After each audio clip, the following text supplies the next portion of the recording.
Yo, what's up mga bossing ko? Maligayang pagbabalik po sa ating channel mga boss. Sa video na ito mga boss ay samahan po ninyo ako panoorin ang laban ng ating kababayan na si Lawrence Biansong laban dito sa undefeated Japanese prospect na si Kyata Watanabe mga boss. Let's go mga boss. Ang laban na po ito ay schedule po for 8 rounds na bakbakan mga boss sa flyweight division. Okay mga boss, naka black and golden trunks po yung ating kababayan habang yung kanyang kalaban naman dito ay naka blue and white trunks. Let's go, what a good one to coming from the Filipino fighter mga bossing ko. Medyo maganda yung pinapakita ng Pinoy dito sa round 1. Both guys are undefeated mga boss. May 1 win pa lamang yung Pinoy dito at 0 loss, 1 win by way of knockout. Habang yung Japanese fighter naman ay may 2 wins, 0 loss and 2 wins by way of knockout. Kung titingnan natin mga boss, medyo mas matangkad yung yung Japanese dito kumpara sa ating kababayan. Pero kaya namang itong sabayan ng ating kababayan. Kitang-kita ko mga boss, may konting bilis si kababayan mga boss. What a good exchanges. Another 1-2 at tinamaan doon ng Japanese fighter mga bossing. Magandang kombinasyon ang binibitawan ng ating kababayan at napatras po ang Japanese. Kung magaling to gumamit ng kanyang reach, itong si Kyata Watanabe ay magiging advantage niya po ito sa outside boxing. Pero maganda rin yung composure ng ating kababayan dito at hindi po nagpapatinag. Kung titingnan natin mga boss, sa tuwing bumibitaw ng solid punches itong Japanese, gumaganti naman po ng mabilis na 1-2 ang ating kababayan tulad nun mga boss. Kaya napapatras din itong Japanese. Good 1-2 dun. Tinamaan po yung Japanese.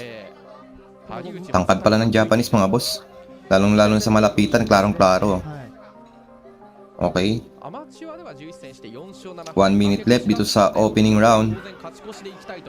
This fight again is scheduled for 8 rounds. Ayun, tinamaan ng body shot. Gumanti yung Japanese.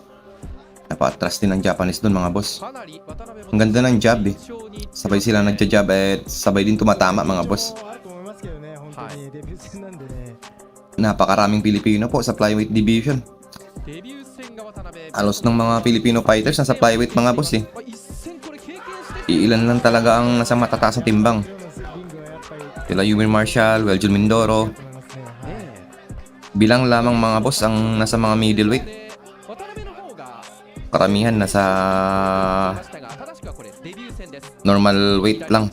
Nasa ng isang Pilipino, flyweight. 10 seconds left dito sa round number 1 at feeling ko nakukuha ng ating kababayan ang opening round. Let's go. Yan po mga boss, patapos na. Good round for the Filipino mga boss. Let's go mga boss, round 2 na po tayo.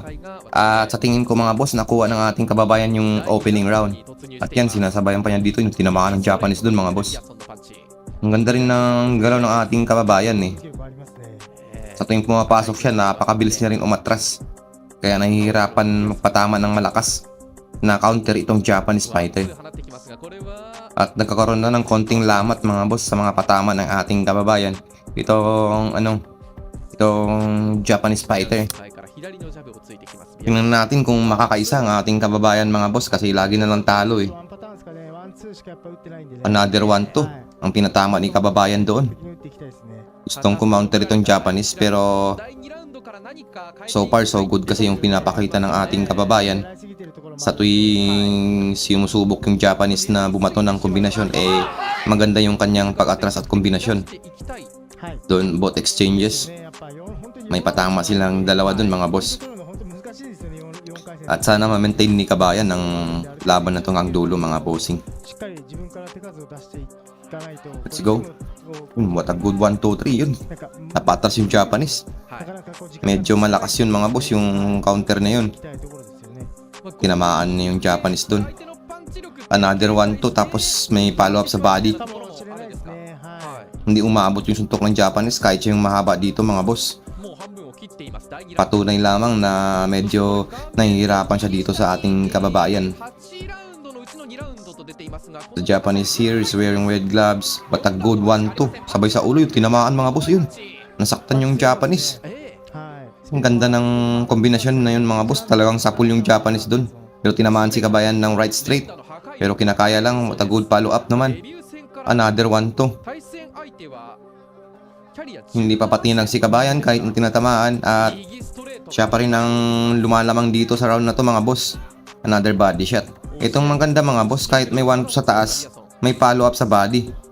Kasi iilan lang ang mga Pinoy fighter na sumusuntok sa katawan mga boss. Karamihan sa mga Pinoy fighter 1-2 lamang sa ulo, 1-2-3, walang body shot, walang uppercut. Ang makanta dito kay Kababayan mga bossing ay may body shot siya. Sinusundan niya ng body shot. Yung body shot na naman, tapos sa ulo sumusundot yung Japanese. Gandang 1-2-3 mga boss. Nakain ng Japanese yung kombinasyon na yun. Nasa pool siya dun mga bossing. Anyway, we still have 10 seconds left dito sa round number 2. At lumalamang si Kababayan mga boss. Maganda yung kanyang mga pinapatama dito. Another 1-2 na naman. Doon nagtapos ang round 2 mga boss. Let's go mga boss, round 3 na po tayo at sa tingin ko lamang po yung ating Kababayan kung saan ay nakuha niya yung round 1 tsaka yung round 2. Pero titingnan po natin dito pagdating sa round 3. Yan po, nagpapalitan ng magandang kombinasyon at umiinit na itong Japanese. Feeling ko naramdaman na ng Japanese na dehado siya sa scorecards kaya eto naging agresibo pagdating sa round 3. With a good uppercut pero gumanti si Kabayan dun. Another body shot coming from Japanese fighter pero gumaganti si Kababayan at magandang depensa ang kanya pinapakita. What a good right hook ang binitawan ng Japanese dun pero hindi po lumapag. Ganda pa rin ang composure ni Kababayan. Tinamaan si Kababayan dun. Pero eto, another uppercut, follow up sa ulo. Napakagandang patama yun mga bossing ko. At umiinit yung Japanese. Eto, sinusubukan ng Japanese na makipagsabayan sa ating pambato dito mga boss. Ayan no, inaararo ang kanyang pangangatawan pero kinakaya lang. What a good 1-2 again. Hindi umaatas ang ating Kababayan at sinasabayan itong matapang na Japanese prospect. Another right straight. Another solid na right hook na naman ang pinatama ni Kababayan. Body shot pero hindi tumama. 1-2 coming from the Filipino fighter. Another body shot ang binitawan ng Japanese pero instead na yung siya yung makatama, siya yung tinamaan ng 1-2. Another 1-2 na naman. Napakainit na ng bakbakan mga boss dito sa round 3 at talagang nagbibigayan sila ng kombinasyon. Another right straight body shot 1-2 pero kinakaya lang ng ating Kababayan. Yun, naipit po yung Japanese fighter. Napakagandang taktika ang pinapakita ng ating Kababayan dito. Tsaka mga boss, pasensya na po kung halos karamihan sa ating mga videos ay puro talo yung ating mga Kababayan pero hindi ko naman po ginusto yun. Nagkataon lang talaga na talo sila. Pero sana sa pagkakataong ito ay makaisa yung ating pambato mga boss kahit medyo may kalakihan itong kanyang kalaban. Okay mga boss, going back to the fight. Another uppercut mga boss. We still have 40 seconds left dito sa round number 3 mga bossing. Okay. Okay mga boss, yung laban na po ito para sa ano naman po ito. 4 rounds lamang po, hindi po 8 rounds. Nagkamali po yung nakalagay dun kanina sa baba kaya akala ko 8 rounds. Nagkamali po yung moderator. 4 rounds lang pala ito, pasensya na po. Another up. Ang ganda ng pagtatapos ng round na to mga boss. Maganda pa rin yung pinapakita ng ating Kababayan. Habang yung Japanese naman ay gustong-gustong bumawi. Kasi alam niyang dehado na siya sa scorecards mga boss. Patapos na po ang round number 3 mga bossing. Let's go mga boss, last and final round na po tayo. Round number 4 po at ayan, napakainit ng bakbakan ay gustong-gustong bumawi itong Japanese fighter. Dehado na kasi siya pagdating sa scorecards. Pero yun po, disclaimer lamang po. Para sa ating perception lamang yun. Pero ewan na lang po sa pagdating sa official judges ng laban na to.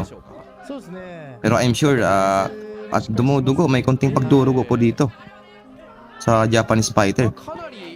Okay, magiging advantage yan ng Pinoy fighter. May lamat na mga bossing. Ilang follow up na lang yan at talang bibigay na yan mga boss. Good sign para sa Filipino fighter dito. Yan po. Duguan po yung Japanese fighter. Pasak ang kilay mga bossing. Grabe yun. Wasak na ang kilay ng Japanese. Let's go, tingnan natin anong gagawin dito. Hindi po. Anong nangyari? Okay. Hindi ko alam kung anong ginawa ng referee doon. Pero let's see. Sana ay may stop fight na to. Pero pagdating sa decision, lamang pa rin si kababayan mga boss. Lalo na't nasasaktan niya yung Japanese. May patama naman yung Japanese, saludo sa kanya, pero maganda yung performance ng Pinoy dito. At imposibleng matatalo pa to mga bossing. Another 1-2 na naman ang yung tinamaan ng sugat mga boss. Wala na, duguan na mga boss. Another, tinamaan na naman yung sugat. Yun, tinamaan na naman. Another uppercut. Ang ganda ng pinapatama ng ating kababayan dito mga boss. At gumaganti naman itong Japanese, pero mahirap po, nahihirapan siya mapatama kasi magandang depensa ang pinapakita ng ating kababayan dito sa last and final round mga boss. Let's go. Yun, ulo talaga yung pinupuntirya ng ating kababayan dito, yung sugat talaga ng Japanese mga boss.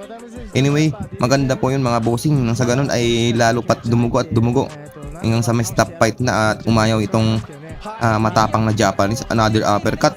Yanig po ng uppercut ang ulo ng Japanese. Ayan po, nasasaktan na yung Japanese. Okay, we still have 40 seconds. Malaki pang tsansa na pwede maging stoppage to mga boss. Last round na to, remember. Ayan, wala na, medyo exhausted na itong Japanese. Pero matapang pa naman na lumalaban. Yun nga lang, lugi siya pagdating sa exchanges kasi halos karamihan ng patama ng ating kababayan ay talagang nayayanig siya mga boss. Tingnan po natin, o yun. I'm sure natitingnan to ng doktor mga boss. Talagang napaka lala po ng sugat ng itong Japanese fighter. At kitang kita nyo naman na naliligo na sa dugo mga bossing ko. Tingnan po natin mga boss ang kanyang pagmumuka dito sa camera. Ayun po, tinitingnan ng doktor yung kanyang sugat. Pine-check po kung kaya pa bang pagpatuloy ang laban. Anyway, pwede ba naman ituloy? Yun, duguan na po mga boss. 20 seconds na lang natitira dito sa bakbakan na to boss. At medyo maganda pa rin ang pinapakita ng ating kababayan at nayayanig pa rin itong Japanese fighter. Sugatan po, pero patuloy po lumalaban, napakatapang at masakit yan boss pag tinatamaan ng tuntok mga bossing yung sugat na yan. At doon nagtapos ang bakbakan mga boss. Mga boss, panalo na to, sure na to mga bossing. Tingnan po natin. Let's go. Congrats sa dalawa, pero I'm sure panalo na yung Pinoy. Let's go, let's go, let's go. Ayan mga boss. Let's go, let's go. Panalo. Majority to mga bossing. Yun, panalo po yung ating kababayan via majority decision mga boss. So, okay mga boss, hanggang dito lang po muna tayo. Salamat sa panonood and see you sa mga susunod pa nating mga video.